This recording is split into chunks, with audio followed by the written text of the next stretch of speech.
Hi friends, இது மணப்பெண் சமையல். இன்றைக்கி மணப்பெண் சமையலில் மழைக்கு ஏற்ற மாதிரி ஒரு சூப்பரான 3 அடை தான் பார்க்க போகிறோம் ஃப்ரெண்ட்ஸ். அதுவும் வீட்டில் இருக்க பொருள் மட்டும்தான் யூஸ் பண்ண போகிறோம் ஃப்ரெண்ட்ஸ். வாங்க சேனலுக்குள்ளே போகலாம். ரொம்ப ஈஸி இது செய்கிறது. நம்ம சேனலில் சப்ஸ்கிரைப் பண்ணாதவங்க சப்ஸ்கிரைப் பண்ணுங்கள். பக்கத்தில் இருக்க பெல் ஐக்கானையும் ப்ரெஸ் பண்ணுங்கள் ஃப்ரெண்ட்ஸ். முதல் அடை பார்க்கலாம். வீடியோ ஃபுல்லாக ஸ்கிப் பண்ணாமல் பாருங்கள். 3 அடையும் நான் செய்ய போகிறேன். ஒரு கிண்ணத்தில் நம்ம குழம்பு கரண்டி அளவில் 2 கரண்டி மாவு அளவு கேழ்வரகு மாவு எடுத்துக்கிறேன்.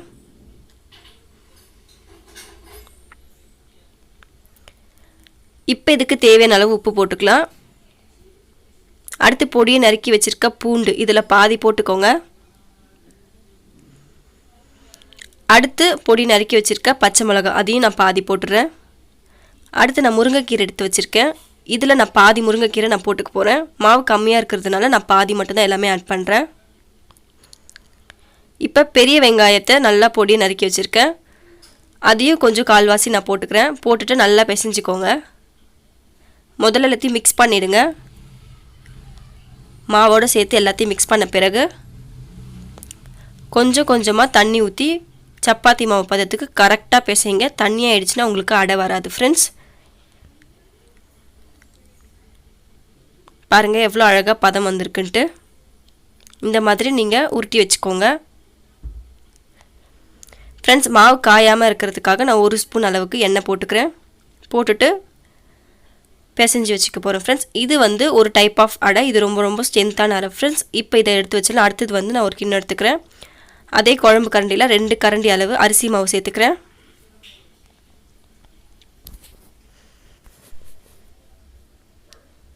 இப்போ நீங்கள் ஒரு கடாய் வச்சுக்கோங்க.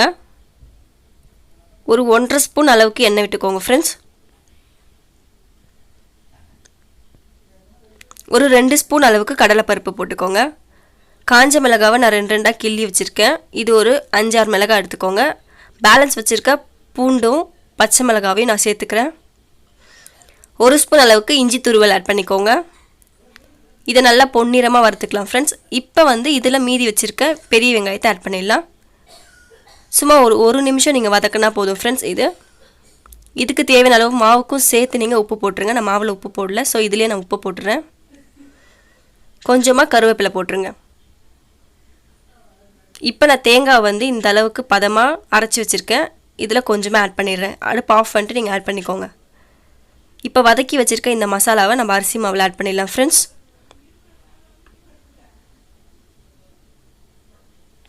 எல்லாமே நம்ம வீட்டில் இருக்க பொருள் தான். நல்லா இந்த மழை காலத்துக்கு ஒரு நாளைக்கு ஒரு அடை நீங்கள் சாப்பிட்டாலும் உங்களுக்கு சைட் எஃபெக்ட் கிடையவே கிடையாது இதில்.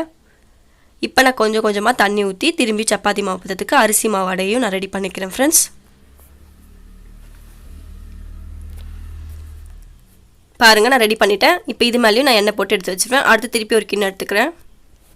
இதில் கோதுமை மாவு 2 கரண்டி எடுத்துக்கிறேன்.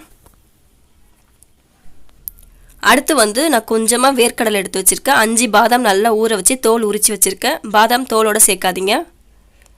இப்போ இந்த வேர்க்கடலையும் பாதாமையும் ஒரு 2 நிமிஷம் நல்லா ஃப்ரை பண்ணிடலாம் ஃப்ரெண்ட்ஸ். கோதுமை மாவில் செய்ய போகிறது இனிப்பு. ஸோ ரொம்ப டேஸ்டியாக இருக்கும். 2 அடை காரமாக செய்ய போகிறோம். ஒரே ஒரு அடை மட்டும் நம்ம இனிப்பாக செய்ய போகிறோம் ஃப்ரெண்ட்ஸ். இப்போ ஒரு கடாயில் 1/4 ஸ்பூன் அளவுக்கு நெய் விட்டுக்கோங்க. தேங்காய் துருவி வச்சுருக்கிறதுல பேலன்ஸ் இருக்குது. அதை நான் இதில் போட்டுக்கிறேன். போட்டுட்டு பொன்னிறமாக வறுத்துக்கோங்க. தேங்காவை நெய்யோடு நல்லா வறுத்துக்கோங்க.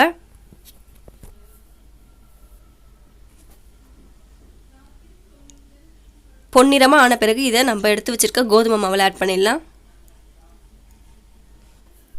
ஃப்ரெண்ட்ஸ். நம்ம வறுத்து வச்சுருக்க தேங்காய் துருவலை நம்ம கோதுமை மாவில் ஆட் பண்ணிடலாம் ஃப்ரெண்ட்ஸ். ஆட் பண்ணிவிட்டு நல்லா மிக்ஸ் பண்ணிவிடுங்க. அடுத்து நான் வெல்லம் துருகி வச்சுருக்கேன். 2 கரண்டி அளவு கோதுமை மாவு எடுக்கிறீங்கன்னா 1 கரண்டி அளவு நீங்கள் வெல்லம் ஆட் பண்ணிக்கோங்க ஃப்ரெண்ட்ஸ். இதையும் நல்லா மாவோடு மிக்ஸ் பண்ணிவிடுங்க. அடுத்து நான் மிக்ஸி ஜாரில் என்ன போட போகிறேன்னா, நம்ம வறுத்து வச்சுருக்க வேர்க்கடலை பாதாமை போட்டு நல்லா பவுடர் பண்ணி இந்த மாதிரி கொண்டு வந்துடுங்க. பாதாம் பாருங்கள் ஒன்று பாதியமாக இருக்குது. அந்த மாதிரி நீங்கள் பவுடர் பண்ணிக்கோங்க. இதையும் நம்ம கோதுமை மாவில் ஆட் பண்ணிடலாம். ஆட் பண்ணிவிட்டு கையால் பிசைங்க. அப்போ தான் உள்ளே கட்டியாக இல்லாமல் கரெக்டாக இருக்கும். ஆல்ரெடி வெள்ளத்தில் ஸ்வீட் இருக்கும். ஸோ கம்மியாக தண்ணி ஊற்றி இந்த பதத்துக்கு கரெக்டாக பரட்டிக்கோங்க ஃப்ரெண்ட்ஸ். இப்போ 3 அடைக்கு தேவையான மாவை நம்ம ரெடி பண்ணிட்டோம். ஒன்று அரிசி மாவு, இன்னொன்று கோதுமை மாவு, இன்னொன்று கேழ்வரகு. இந்த 3 டைப் ஆஃப் அடை தான் இப்போ நம்ம செய்ய போகிறோம். நீங்கள் வீட்டுக்கு எண்ணெய் வாங்குவீங்க இல்லையா, அந்த கவர் வந்து நான் வச்சுருக்கேன். அந்த கவர் ஆல்ரெடி ஆயிலாக தான் இருக்கும். ஏன்னா நம்ம எண்ணெய் பிரித்து ஊற்றுனா அது கண்டிப்பாக ஆயிலாக தான் இருக்கும். ஸோ ஃபஸ்ட்டு தடவை நீங்கள் அடை போடும் போது எண்ணெய் போட தேவையில்ல. சப்போஸ் உங்கள் பேப்பரில் எண்ணெய் இல்லைன்னா நீங்கள் எண்ணெய் தடவிக்கோங்க. இப்போ நான் ஒரு உருண்டையே வச்சுட்டேன். கையால் நீங்கள் அடை மாதிரி தட்டிக்கோங்க. தட்டின பிறகு நான் தோசைக்கல் காய வச்சுருக்கேன். நம்மளோட அடையை வந்து நான் எடுத்து தோசைக்கல்லில் போட போகிறேன். நீங்கள் இதை டீப் ஃப்ரைலாம் பண்ண தேவையில்லை. நீங்கள் தோசைக்கல்லில் லைட்டாக எண்ணெய் ஊற்றி நீங்கள் செஞ்சால் போதும். ரொம்ப சிம்மில் வைங்க அடுப்பை. ஏன்னா வந்து மாவு வேகணும் இல்லையா, அதுக்காக சிம்மில் தான் இருக்கணும் அடுப்பு ஃபுல்லாகவே. நீங்கள் ஸ்பீடாக வச்சுட்டிங்கன்னா உள்ளே வந்து வேகாமல் இருக்கும். வெல்லம் போட்டிருக்கிறதுனால மேலே இந்த கலர் தான் நமக்கு கிடைக்கும் ஃப்ரெண்ட்ஸ். இப்போ நான் உங்களுக்கு அடை தட்டுறதுக்கு ஒரு ஈஸியான டிப் சொல்லித்தரேன். ஆயில் பேப்பர் ஃபுல்லாக எண்ணெய் போட்டுருங்க. நம்மளோட உருண்டையை வச்சுருங்க. உருண்டை வச்ச பிறகு ஆயில் பேப்பரை க்ளோஸ் பண்ணிவிடுங்க. க்ளோஸ் பண்ணிவிட்டு உங்ககிட்ட இந்த மாதிரி பிளேட் இருக்கும். அந்த பிளேட் வந்து ரவுண்டாக இருக்கும் அடியில். அதை வச்சு இந்த ஆயில் பேப்பர் மேலே ஒரு ப்ரெஸ் கொடுங்க. ப்ரெஸ் கொடுத்தீங்கன்னா நல்லா அழுத்தி ப்ரெஸ் கொடுங்க. ப்ரெஸ் கொடுத்து ஓப்பன் பண்ணிங்கன்னா உங்கள் அடை வந்து நல்லா ரவுண்டாக இருக்கும். இன்னும் மெலிசாக வேணால் நீங்கள் கை வச்சு மெலிஸ் பண்ணிக்கலாம். இப்போ நான் தோசைக்கல்லில் போட்டேன். நம்மளோட இனிப்பு அடை வந்து ரெடி ஆகிடுச்சு. இனிப்பு கோதுமை அடை ரெடி ஆகிடுச்சு. அடுத்து நம்ம அரிசி மாவு அடை பார்க்கலாம். அரிசி மாவு அடையும் நான் பால் பண்ணுறேன். அதேமாதிரி ஆயில் பேப்பரில் வச்சுட்டு லைட்டாக ப்ரெஸ் கொடுத்துட்டு மேலே பிளேட் வச்சு ஒரு ப்ரெஸ் கொடுக்க போகிறேன். இதுவும் நமக்கு அழகாக அடை மாதிரி வந்துடும். இந்த மாதிரி செஞ்சிங்கன்னா உங்களுக்கு குயிக்காக வேலை முடிக்கும். நீங்கள் கையில் தட்டிகிட்டே இருந்தீங்கன்னா ரொம்ப நேரம் ஆகும். நீங்கள் சீக்கிரமாக டயர்ட் ஆகிடுவீங்க. ஸோ நீங்கள் பிளேட் யூஸ் பண்ணிங்கன்னா டக்குன்னு உங்களுக்கு ஷேப் நல்லா ரவுண்டாக கிடச்சிரும். நல்லா எண்ணெய் விட்டு 2 பக்கமும் திருப்பி போடுங்க. சிம்மில் வைங்க அடுப்பு. அடுத்து அதே கேழ்வரகு மாவையும் நான் சொன்ன மாதிரி அடை தட்டி 2 சைடும் நல்லா சிம்மில் வச்சு எண்ணெய் விட்டு 1 ஸ்பூன் அளவுக்கு எண்ணெய் விட்டால் போதும். நல்லா ரெடி பண்ணிடுங்க ஃப்ரெண்ட்ஸ். இந்த 3மே வந்து அல்டிமேட் டேஸ்ட்டில் இருக்கும் ஃப்ரெண்ட்ஸ். கண்டிப்பாக மழை டைம் ஸ்டார்ட் ஆக போகுதுன்னா கண்டிப்பாக இந்த மாதிரி அடைலாம் நீங்கள் ரெடி பண்ணி சாப்பிட்லாம். ரொம்ப டேஸ்டியாக இருக்கும் ஃப்ரெண்ட்ஸ். மழை டைம் ஸ்டார்ட் ஆகிறதுக்கு முன்னாடியே நீங்கள் என்ன பண்ணிடணுன்னா கேழ்வரகு மாவு, அரிசி மாவு, அடுத்து வந்து கோதுமை மாவு, கடலை மாவு இதெல்லாம் நீங்கள் அரைச்சி வச்சுக்கிட்டிங்கன்னா நீங்கள் வெளியில் போயிட்டு மழை டைமில் வாங்க முடியாது. அதே மாதிரி நமக்கு சூடாக தான் சாப்பிட்ணுன்னு தோணும். அதே மாதிரி தினமும் வந்து மணப்பெண் சமையலில் கண்டிப்பாக கிளைமேட்டுக்கு ஏற்ற மாதிரியான ஸ்நாக்ஸ் தான் போடுவோம். இந்த மாவில் நீங்கள் அரைச்சி வச்சிட்டிங்கன்னா டக்குன்னு நீங்கள் எடுத்து செஞ்சிடலாம். பாருங்கள், நான் 3 அடை செஞ்சு காட்டியிருக்கேன். இதை நீங்கள் 3 நாள் ஒவ்வொரு டிஷ்ஷாக நீங்கள் செஞ்சு சாப்பிட்லாம். இதுக்கு எதுவுமே சைட் டிஷ் சட்னி எதுவுமே தேவையில்லை. ரொம்ப டேஸ்டியாக இருக்கும் ஃப்ரெண்ட்ஸ். ரொம்ப ஹெல்த்தியும் கூட.